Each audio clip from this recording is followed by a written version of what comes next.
মাথার পেছন থেকে বঙ্গবন্ধুর ছবি নামাইছেন কেন? বঙ্গবন্ধুকে জাতির জনক হিসেবে অস্বীকার করছেন কেন? ওই মাহফুজ আলম আর নাহিদ ইসলামকে খুশি করার জন্য? বলেন, আপনারা সংবিধানটাকে বাতিল করেন না, স্থগিত করেন। যদি আপনারা সংবিধানটাকে স্থগিত করতেন আমার কোনো আপত্তি ছিল না, আমি কিন্তু এগুলো ধরতাম না। আমার বক্তব্যটা হলো, যেটাকে আপনি স্বীকার করছেন সেটাকে আপনি মানছেন না কেন? আমি কিন্তু এই জায়গাটা ধরছি। আর যদি এইটাই যদি পদ্ধতি হয় যে ভালোর জন্য ওই বইটা, ওই সংবিধানটা অনেক ফল্টি, অনেক ঝামেলা আছে, ওর সব আমরা মানবো না, যদি এটাই আপনি বলেন, তাহলে দুটো অপশন ছিল। একটা অপশন হলো এই সংবিধানটা আপনারা স্থগিত করতেন, যেরকম নাকি প্রতিবার সামরিক শাসক এসে স্থগিত করে দেয়, সেটা করতেন, কোনো আপত্তি ছিল না আমার।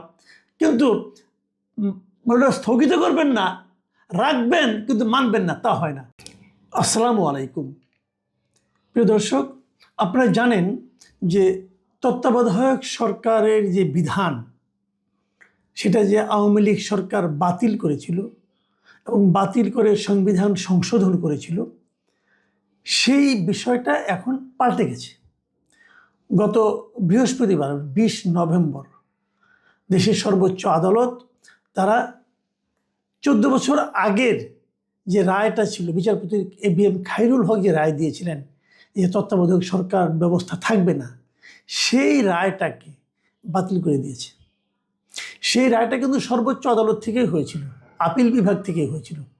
সেই আপিল বিভাগের রায়টা আবার বর্তমানে যে আপিল বিভাগ আছে সর্বোচ্চ আদালতের, সেই আপিল বিভাগের বিচারকরা আপিলে পূর্ণ বেঞ্চ মানে সর্বসম্মতিক্রমে বাতিল করে দিয়েছে।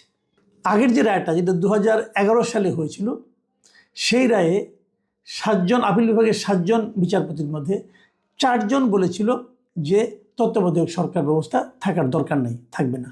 আর 3 জন বলেছিলেন যে এটা থাকার দরকার আছে। সেরকম সংখ্যাগরিষ্ঠ রায়ে সেটাকে বাতিল করে দেওয়া হয়েছিল। কিন্তু এবার 7 জন বিচারকের 7 জনই বলেছেন যে ওই যে বাতিল করে দেওয়া হয়েছিল 2011 সালে, সেই বাতিলটা ঠিক হয়নি। আসলে তত্ত্বাবধায়ক ব্যবস্থা থাকা দরকার। আমাদের দেশে একটা সুষ্ঠু গণতান্ত্রিক নির্বাচনী প্রক্রিয়া চালু রাখার জন্য তত্ত্বাবধায়ক সরকারটা থাকা দরকার। গত আওয়ামী লীগের এই 2011 সাল থেকে 2024 তারা দেশ ছেড়ে চলে যাওয়ার আগ পর্যন্ত, সরকারের পতন হওয়ার আগ পর্যন্ত, এই পুরো সময়টা দেশের প্রায় সকল বিরোধী দল, আওয়ামী লীগ, তার সঙ্গে যারা জোট এবং জাতীয় পার্টি, এই সমস্ত দল ছাড়া আর সকল রাজনৈতিক দল কিন্তু আন্দোলন করেছে এই তত্ত্বাবধায়ক ব্যবস্থার জন্য। এবং আমি নিজেও বহুবার বলেছি যে আমাদের দেশে যে তত্ত্বাবধায়ক ব্যবস্থাটা আছে, এটা তুলনামূলকভাবে সবচেয়ে ভালো নির্বাচন পদ্ধতি। এই তত্ত্বাবধায়ক সরকারের মাধ্যমে নির্বাচন হলে আমরা একটা মোটামুটি নিরপেক্ষ নির্বাচন পাই। এবং সেই হিসাবে আমি এটাও বলি যে আমাদের দেশে এ পর্যন্ত স্বাধীনতার পর থেকে যত নির্বাচন হয়েছে, তার মধ্যে সবচেয়ে ভালো নির্বাচন হয়েছে 1991, 1996, 2001 এবং 2008 সালে। এর মধ্যে কিছু কম বেশি আছে, কিন্তু তারপরেও এই 4টা নির্বাচনটাকে আমি মোটামুটি গ্রহণযোগ্য বলে মনে করি। বাকি নির্বাচনগুলিকে আমার কাছে গ্রহণযোগ্য নির্বাচন মনে হয় না। 14, 18, 24 যেমন মনে হয় না, অথবা তার আগেও যে 88 অথবা 73 যে নির্বাচনগুলি হয়েছে, সেগুলোকে আমার কাছে গ্রহণযোগ্য নির্বাচন মনে হয় না। আমার ধারণা অনেকেরই তাই ধারণা। এবং আমরা এভাবেই দেখেছি যে তত্ত্বাবধায়ক সরকারের আমলে আসলে জনরায়টা প্রতিফলিত হয়। সেই যে অতি ভালো যে নির্বাচন পদ্ধতি, সেটাই সর্বোচ্চ আদালতের রায়ে এবার ফিরে এলো। কিন্তু ইন্টারেস্টিং বিষয় হলো, এটা কিন্তু আমার আগামী নির্বাচনটা, আগামী বছরের 2026-এর ফেব্রুয়ারিতে যে নির্বাচনটা হবে, সেটা কিন্তু তত্ত্বাবধায়ক সরকারের অধীনে হবে না। আমার প্রশ্ন, কেন হবে না? এই প্রশ্নটা আমি করতেই চাই। বলা হচ্ছে তারপরে চতুর্দশ যে সংসদ নির্বাচন হবে, সেখান থেকে এটা চালু হবে, আগামী এই নির্বাচনে হবে না। আমি এই জিনিসটাই আমি কিন্তু আসলে বুঝতে পারি না, এবং আমি জানতেই চাই যে এটা কেন হবে না। আদালত অবশ্য বলেছে যে কিছু সাংবিধানিক ধারা উপধারা তারা নির্ধারণ করে বলেছে এই কারণে এটা এবার নয়, তারপরের থেকে হবে। বাট আমার প্রশ্নটা হলো, সংবিধানে যে ধারাগুলো উল্লেখ করে সেগুলো আমি আলোচনা করতে চাই না। আমি চাই না এই কারণে এগুলি জটিল বিষয়, হয়তো দেখে দেখে আমি পড়তে পারি, আপনারাও বুঝতে পারবেন, কোনো সমস্যা নাই। কিন্তু আমার কথা হলো কি, এই যে বর্তমান সরকারটা আছে, তারা কি সংবিধানের সব ধারা মেনে চলে? চলে কি? চলে না। আমি তো নিজে বলি, যদিও সরকার নিজে দাবি করে তারা একটা সাংবিধানিক সরকার, কিন্তু আমি বলি এটা একটা জগা খিচুড়ি মার্কা সরকার। এই সরকার পুরো সংবিধান মেনে চলে না। সিম্পল অনেক উদাহরণ আছে, আমি একটা ছোট্ট উদাহরণ দিই। এই সংবিধানে, আমাদের আগের যে সংবিধান আছে, সেই সংবিধানে এখনও বঙ্গবন্ধু শেখ মুজিবকে জাতির পিতা হিসেবে বলা আছে। এই সরকার সেটা মানে না।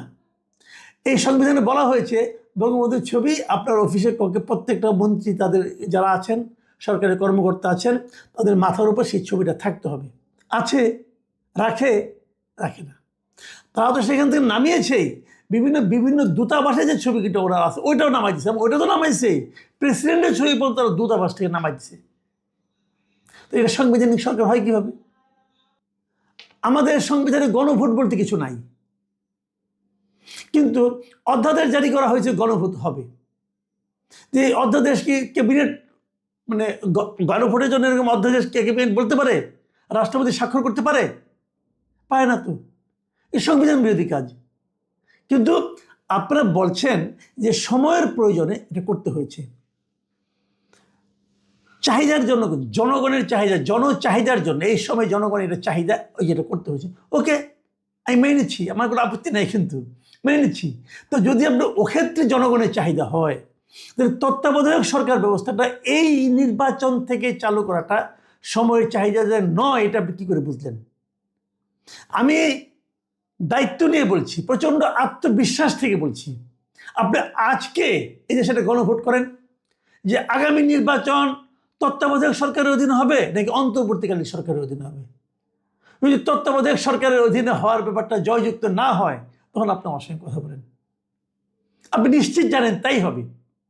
এই দেশের মানুষ অন্তর্বর্তী সরকার, বর্তমান যে অন্তর্বর্তী সরকার আছে ডক্টর ইউনূসের নেতৃত্বে, এবং ওনারা যারা উপদেষ্টা মণ্ডলী আছেন, যারা, তাদের নাম ধাম কর্মকাণ্ড দেখার পর আমি নিশ্চিত, এরা যদি বলে যে কবে বিদায় হতে হবে, বলে যে কালকে বিদায় হন। এই হলো যে জনপ্রিয়তার অবস্থা। তারা আবার নির্বাচন করবেন। এরই মধ্যে কিন্তু অনেকগুলি ঘটনা ঘটেছে যে তত্ত্বাবধায়ক সরকারের একজন উপদেষ্টা তিনি ঘোষণা করেছেন তিনি নির্বাচন করবেন, এবং উনি এবং ওনার বন্ধুবান্ধব যে সমস্ত এলাকা থেকে নির্বাচন করবেন, সেখানে তারা বাড়তি উনি ওনার মন্ত্রণালয় থেকে অনুদান দিচ্ছেন বিভিন্ন প্রতিষ্ঠানের জন্য। আবার উনি নির্বাচন করবেন, উনি এখন উপদেষ্টা, এবং ওনার উপদেষ্টা থাকার ব্যাপারে কারো কোনো আপত্তি নাই এই সরকারের। তাহলে এই সরকার কতটুকু নিরপেক্ষ থাকবে? আমরা তো একটা নিরপেক্ষ সরকারের অধীনে নির্বাচন চাই।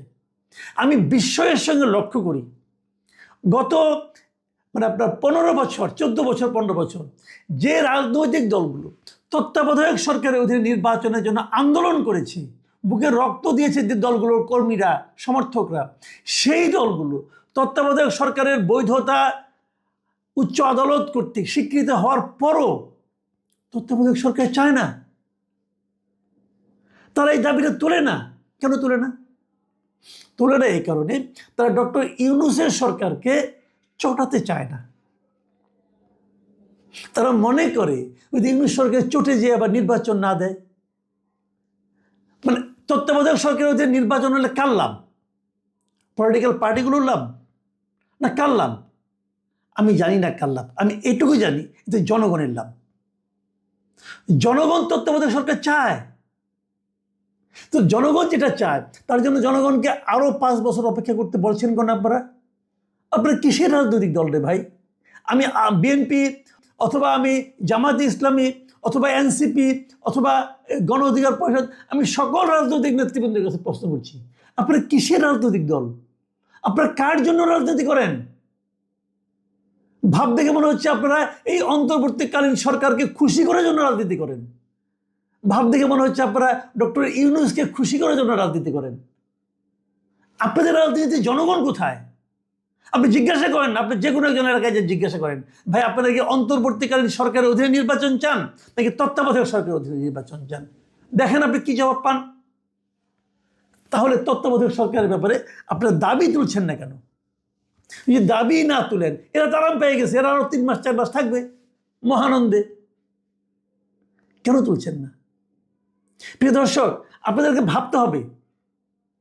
আমি আপনাদেরকে রিকোয়েস্ট করছি, আপনারা ভাবুন যে যদি তত্ত্বাবধায়ক সরকারটাই সবচেয়ে ভালো পদ্ধতি হয়ে থাকে একটা নির্বাচন অনুষ্ঠানের জন্য, তাহলে আপনারা কি চান না আসন্ন নির্বাচনের সবচেয়ে ভালো পদ্ধতিতে হোক? চান না আপনারা?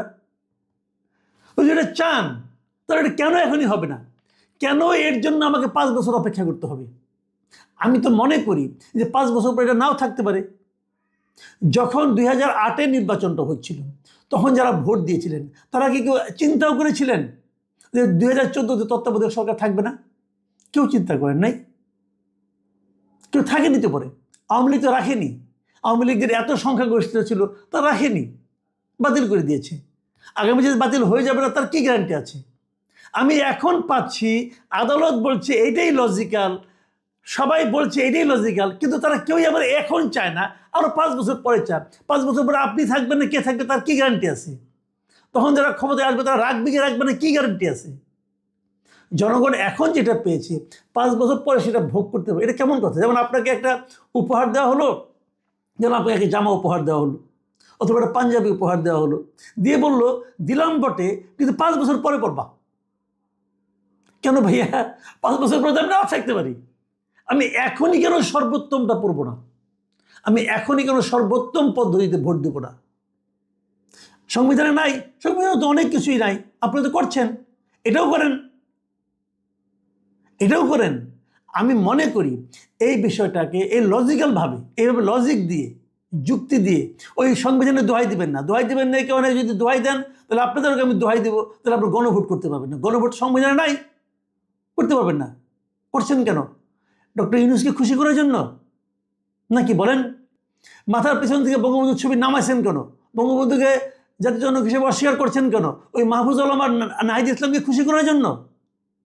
বলেন, আপনাদের সংবিধানটাকে বাতিল করেন না, স্থগিত করেন। যদি আপনার সংবিধানটাকে স্থগিত করতেন আমার কোনো আপত্তি ছিল না, আমি কিন্তু এগুলো ধরতাম না। আমার বক্তব্যটা হলো, যেটাকে আপনি স্বীকার করছেন সেটাকে আপনি মানছেন না কেন? আমি কিন্তু এই জায়গাটা ধরছি। আর যদি এইটাই যদি পদ্ধতি হয় যে ভালোর জন্য ওই বইটা, ওই সংবিধানটা অনেক ফল্টি, অনেক ঝামেলা আছে, ওর সব আমরা মানবো না, যদি এটাই আপনি বলেন, তাহলে দুটো অপশন ছিল। একটা অপশন হলো এই সংবিধানটা আপনারা স্থগিত করতেন, যেরকম নাকি প্রতিবার সামরিক শাসক এসে স্থগিত করে দেয়, সেটা করতেন, কোনো আপত্তি ছিল না আমার। কিন্তু ওটা স্থগিত করবেন না, রাখবেন কিন্তু মানবেন না, তা হয় না। আর যদি কিছু কিছু মানেন, কিছু কিছু না মানেন, তাহলে এক্ষেত্রে এই তত্ত্বাবধায়ক সরকারের ক্ষেত্রে কেন মানার অজুহাত দিচ্ছেন? আমি মনে করি এটা সুরাহা হওয়া দরকার। এবং আমি এটাও মনে করি আগামী নির্বাচন অতি অবশ্য তত্ত্বাবধায়ক সরকারের অধীনে হওয়া উচিত। এবং তত্ত্বাবধায়ক সরকারের অধীনে হওয়া মানে ডক্টর ইউনূসের অধীনে না হওয়া। ডক্টর ইউনূসের এই যে বর্তমান যে উপদেষ্টা পরিষদ আছে, এই উপদেষ্টা পরিষদ খুব বেশি পক্ষপাতদুষ্ট উপদেষ্টা পরিষদ, এটাই মনে করি। যদি প্রমাণ চান, আমি নানা রকম ঘটনা দিয়ে প্রমাণ করতে পারবো। প্রিয় দর্শক, আপনারাও দেখেন চারপাশে, বুঝতে পারবেন এই সংসদ, এই সরকার কিভাবে পক্ষপাতদুষ্ট। একটা পক্ষপাতদুষ্ট অধীনে আপনারা নির্বাচন করবেন সরকারের অধীনে, পরে দেখবেন এই পলিটিক্যাল পার্টি যারা হেরে যাবে তারা কিন্তু সরকারের বিরুদ্ধে অভিযোগ তুলবে, দেখেন তুলবে। তো সেইটাকে আমরা চাই। আগের থেকে তত্ত্বাবধায়ক সরকারের অধীনে নির্বাচন হোক, যারা 3 মাসে ম্যান্ডেট নিয়ে এসে নির্বাচন করে দেবে। প্রিয় দর্শক, এই বিষয়গুলো নিয়ে ভাবতে হবে। আপনারা ভাবুন, চিন্তা করুন, কথা বলুন, আলোচনা করুন। এখন এ পর্যন্তই। আল্লাহ হাফেজ।